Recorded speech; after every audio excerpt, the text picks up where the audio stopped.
112 skozi sili, prosim.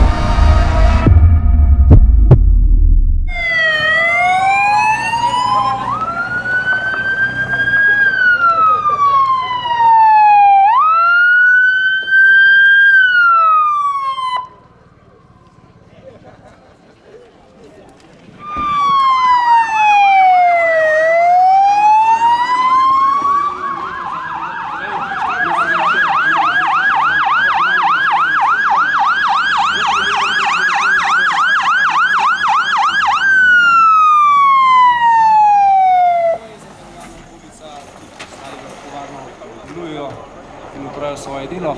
Zdaj bojo gasilci tudi do samega prihoda nujne medicinske pomoči to osebo oskrbeli.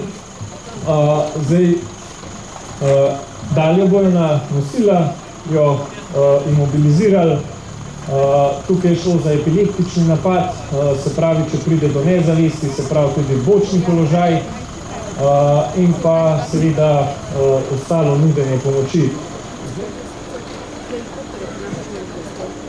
Zdaj, kot vidimo, pri sami oskrbi pomoč nudita tudi zaposlena, sta usposobljena tudi za nudenje prve pomoči in pa seveda policista.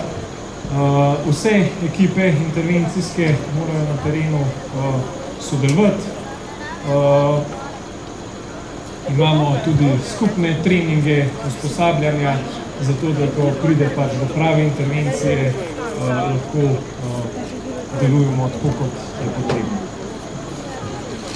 Je pa naše delo obrnjeno oziroma organizirano tudi tako, da smo seznanjeni in tudi pripravljamo tiste osnovne treninge, kar se tiče nudenja prve pomoči, temeljni postopki življenja in podobno. Okolikor pa nam zmanjka nekega znanja strokovnega, smo pa če ne drugega tudi lahko pomoč pri ostalim strokovnjakom. Celota se tukaj vidi z dopolnjevanjem svojih nalog in beležbo, da lahko potem dobro tudi naredimo določene naloge. Najbolj nevarnih stvari.